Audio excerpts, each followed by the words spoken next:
Las razones detrás de la decisión de Standard & Poor's de modificar la calificación de riesgo de Colombia desde BBB- hasta BB+, manteniendo la perspectiva estable pero ubicando la calificación en grado especulación, obedecen sin lugar a dudas al deterioro en las métricas fiscales acumulado en los últimos años en el país, producto de la caída de los precios del petróleo en el año 2014, el aumento en el nivel del dólar que ha significado que el endeudamiento externo en relación al tamaño de la economía cada vez ha sido mayor, y el fuerte o amplio costo fiscal y económico que ha dejado la pandemia en el último año en nuestro país, y que todos estos factores se han traducido en que la relación de deuda sobre PIB en Colombia se ha ubicado en niveles cercanos o incluso superiores al 60% del PIB, y que el déficit fiscal se ha acercado a niveles del 8 o incluso, como sería el caso este año, cercanos al 9.5% del PIB. Todas estas medidas son sin duda las que motivan una decisión de mediano y largo plazo como la que toman las calificadoras de riesgo, pero es importante reconocer que los hechos recientes en el país sí aceleraron la decisión de la calificadora, en la medida en que se dio el retiro del proyecto de ley de solidaridad sostenible o de reforma tributaria, y el ambiente en el país se ha tornado mucho más retador y difícil para lograr la aprobación de un plan de ajuste fiscal de mediano y largo plazo que efectivamente logre estabilizar las métricas fiscales del país, hacer descender la relación de deuda sobre PIB y que de manera estructural logre a contribuir con esas medidas de ajuste fiscal en el país. No obstante, es importante reconocer que los inversionistas ya venían anticipando esta medida y prácticamente el aumento del costo de financiación, que es una de las principales consecuencias de un recorte en la calificación de riesgo de un país, ya se ha venido reflejando en lo ocurrido el año 2021.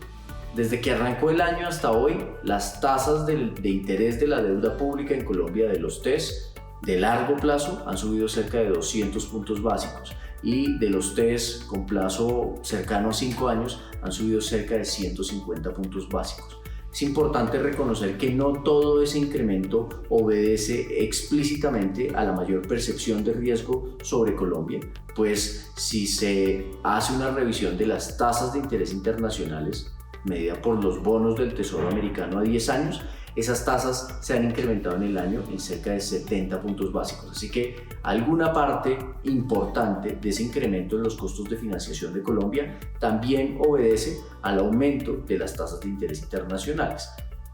Por otro lado, en lo que respecta a las compañías, el costo de financiación también se ha incrementado, tomando como referencia la tasa de interés a la que pueden contratar deuda en el mercado de capitales compañías calificadas AAA en Colombia.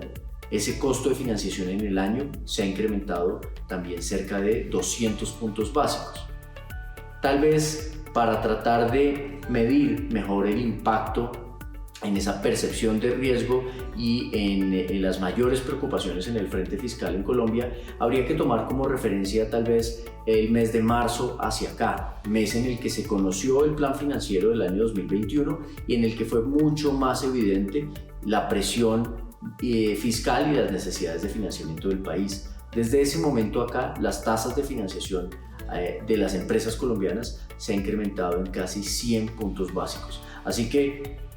el efecto en mayor costo de financiación, en buena parte ya los mercados lo tendrían incorporado.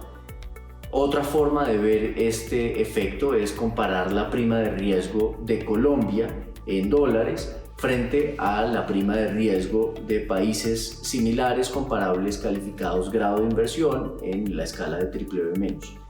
Esa relación de prima de riesgo de Colombia frente a los países BBB- ha venido aumentándose considerablemente en los últimos meses, y de hecho hoy la prima de riesgo de Colombia se ubica en cerca de 50 puntos básicos por encima de la de países comparables BBB-, lo cual deja ver que ya los inversionistas le cobran una prima o un costo adicional al país por encima de los países BBB-. Esto es bien importante porque si bien hay que reconocer que Colombia aún no ha perdido el grado de inversión, entendiendo que al menos 2 calificadoras de riesgo deberían ubicar la calificación del país en grado de especulación, ya hoy los inversionistas y los activos financieros reconocen en muy buena parte, casi que en su totalidad, el mayor costo de financiamiento y los efectos de una pérdida de grado de inversión del país.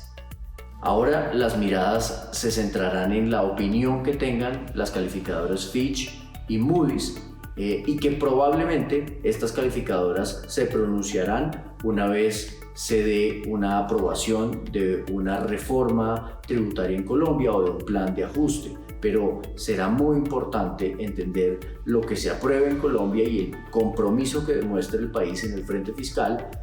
pues será determinante para la opinión que tengan las otras calificadoras de riesgo. ¿Cuál sería el impacto en los activos financieros en Colombia?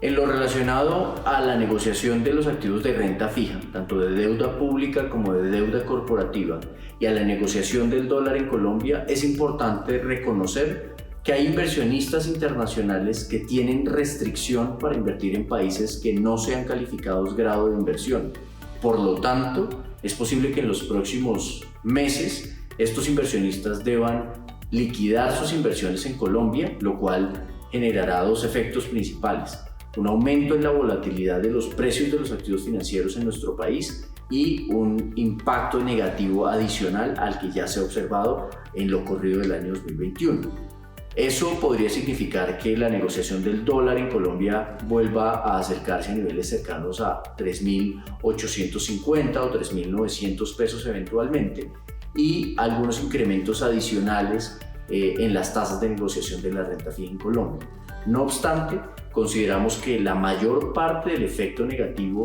de un recorte en la calificación de riesgo ya se ha ido reconociendo en los precios actuales de los activos financieros en Colombia, y por lo tanto consideramos que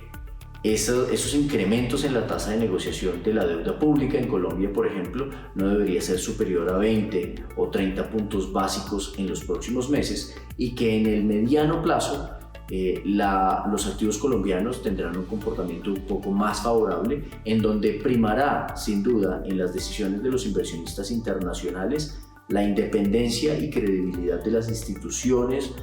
de Colombia, el gran compromiso y la disposición siempre a cumplir las obligaciones del país, y la amplia capacidad de crecimiento económico que tiene Colombia de corto, mediano y largo plazo.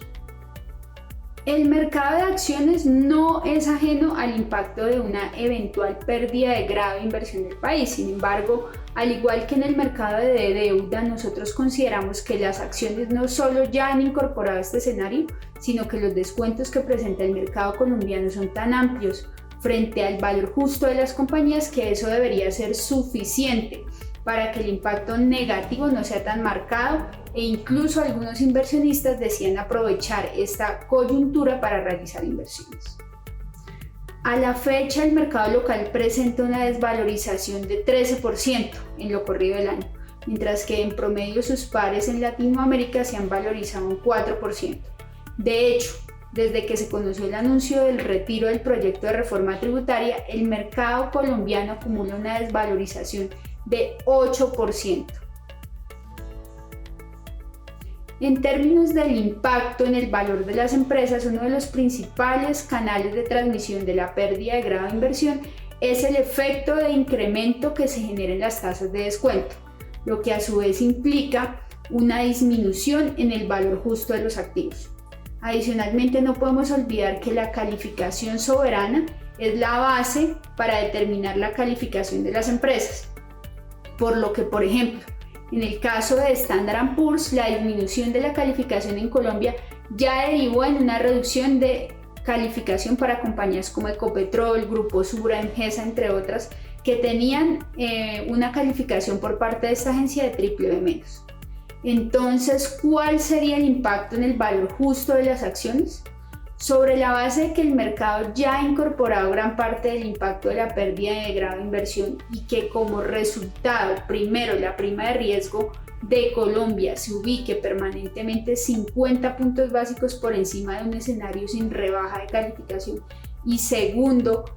el costo de financiación de las empresas se incremente entre 100 puntos básicos y 200 puntos básicos, dado ese aumento en las tasas de negociación que ya hemos visto en la deuda corporativa, las tasas de descuento se incrementarían entre 30 y 50 puntos básicos. ¿Eso qué significa? Que los precios objetivo o valores justos de las compañías podrían reducirse entre un 4 y un 9% en promedio.